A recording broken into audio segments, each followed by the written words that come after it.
Oh my god, I got another moon split nail, baby. Number 3?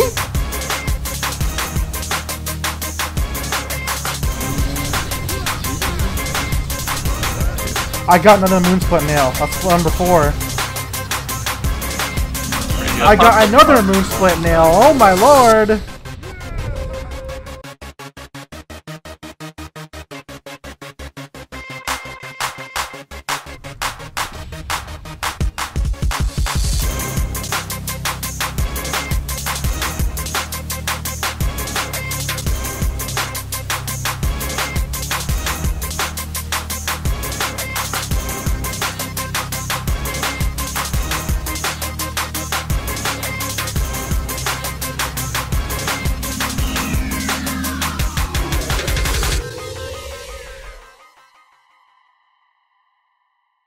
Warriors isn't protected.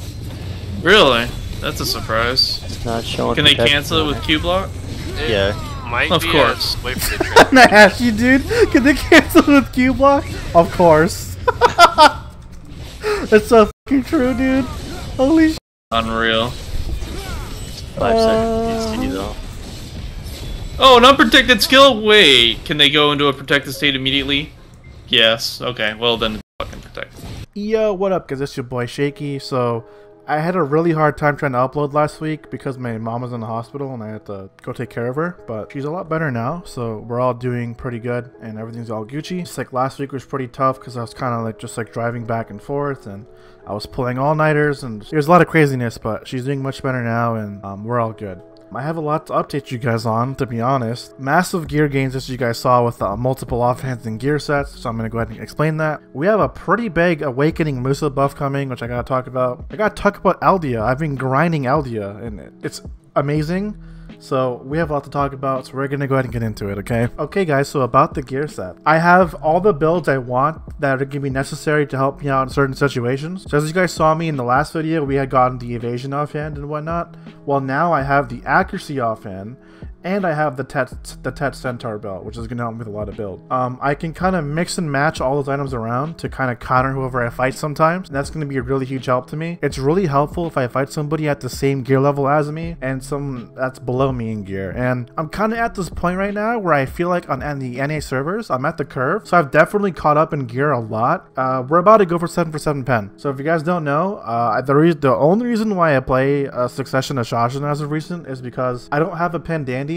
And from my tests that I've done, I find that Succession and Awakening Hash, they pull the same trash in PvE. But for me, I feel like in PvP, Awakening Hashashin is definitely a lot better. Mainly because of the utility you do get out of Awakening, but it's also a much harder kit to master. But if you guys have been watching my videos, you guys pretty much see I'm really comfortable with Awakening Hashashin, so I have no issues there. I just really want the PEN Dandelion. And now that I have all my swaps, I'm going to be going for the PEN Dandelion now, and after I get the PEN Dandelion, you won't see me play very much of Succession Hashashin. It's mostly going to be Awakening. The good thing is it's really cheap. It's only going to be 12.9 bill, and I already have 3 bill made in a day of grinding Elvia, so we're off to a good start already. Hopefully I'm going to get that PEN Dandelion within a week or so. Yeah, gear sets wise, I'm doing fantastic. Gear wise, I'm about to hit that curve. As soon as we get the PEN Dandelion, I'm going to go for a PEN Kudum, PEN Nuver.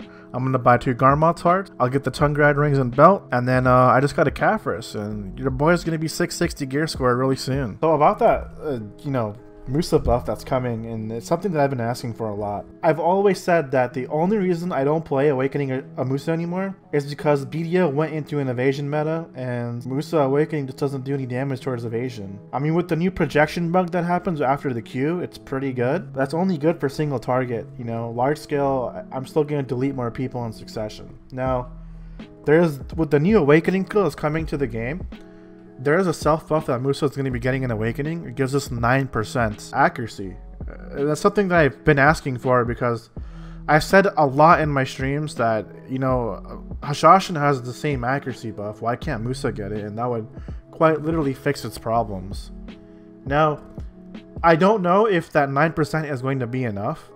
But from what I kind of looked at, if with a proper skill add-on setup and you're using that buff, a lot of your hit rates are going to now be at like 20% to 30% on Awakened Musa. That's like often level accuracy rates where you can kind of consider that. For me, I can consider that. Basically what that's gonna do, it's gonna make my projection hit a lot harder at running and often, but my other skills are gonna suffer a little bit. I think for the big damage projection, it's gonna be really nice for me with the often that I currently have. So I'll probably stick with it. Now, I don't know if this is gonna make Awakening better than Succession, but we're gonna see. I think at the very least, Awakening will be a lot more playable, so I'm excited for this change. It's kind of on time too, because by then I should have my PEN Dandelion as well, so it'll be pretty cool to test it out. About Eldia, I love Eldia. Number one, PA did an amazing job on Eldia. Let me just tell you that much. It's everything I wanted. There's group content. It's actually content that's worth doing and has value to it. It's more money than Stars End and Sakraya for me, and it's locked behind a higher gear wall too. Like some of the content here, you need more gear than Sakraya to do, and that's awesome, and I love it, and it's a lot of fun. I like the way the area looks. It's a lot of silver. Alrighty guys, so why don't we just go ahead and like kind of tell you like what I'm doing in Eldia and like kind of like what I've done so far. So with my gear, well, this is not the gear set I need to show you guys. This is the actual gear set I grind with. I just use that to meme people sometimes. Don't mind me. You know, with my gear, I kind of sit at the higher end spots in Eldia. So I kind of sit right here at a Bloody Monastery. I want to call it abandoned all the time, but it's a Bloody Monastery. And I like to sit at the 3-man spot, which is right here. It's pretty good money. And then Red Oryx is what I'm going to be doing. So these are the first 3 places I'm going to personally level. Now, if you guys are a little bit lower on the gear side, these spots right here, so like Alternate and even Baragi Den and like Nagas, Bogans, all these spots are amazing. So if you're like 260 AP, got a buddy, all these spots are really good, and you're gonna need to grind every area for certain items. I wanted to get the HP item for the neck because it's the only one that you can get, and then I want to get the 2 critical damage items. I have to get 200 of these Shard of Drain Knights. When I'm done with that, I'll probably move on to Orc Camp for a little bit and try to get those items. And currently we're just saving up for PEN Dandelion, so 3.2 bill saved already. Not going to be too expensive to get. And in terms of like what drops from Bloody Monastery, I seem to be getting about 300 mil an hour average, which is pretty crazy, so it's definitely more than Stars End. I did a total of 7 hours here. I got 5 necklaces, so I know you only see 4, but I basically got another Moon Split Nail, which is the rare item that you get from Bloody Monastery. And then you have to melt a certain item that you drop from here. It's from the... I don't know the name. I'm still learning the names, but you have to melt like the dark... it's like a dark item you have to melt, and then once you're done melting it, you get this little bit of Red Sylvia. You need 5, and then you're able to make that necklace. And pretty much the bottleneck would be the Moon Split Nail, not these items. I ended up getting carried and dropping 2 Moon Split Nails, so that's pretty much what happens. You get a ton of Mass Appear Magic from these spots, and then I mean, yeah, on day 1, I mean, already 38 of the shards, which is really good. And I went from 75% to 83, so it also seems like the spots in this area are also giving us a lot of EXP, which is really nice and really good to see. So I'll go ahead and run through the rotations that I do as well. Let me go ahead and put on my DP gear, so I'm just trying to show you guys what's up. So I didn't really find any guides on how how to do the rotations, so this is what I do. So when I have a bell popped, I just stay in this courtyard here, but basically what I do is I do an oval, I do like a NASCAR oval. So you kind of just come out here and then you turn like this. I want to call this one monastery rotation because you're pretty much at the monastery, right? And then you just kind of do a circle. The mobs are like, the pulling is really self-explanatory here. It's nothing crazy. And then yeah, I just kind of like run a circle like that. And then when you have your bell popped, when all the mobs come to horde you, I just stay in here and then I do that pretty much. I just kind of rotate like that.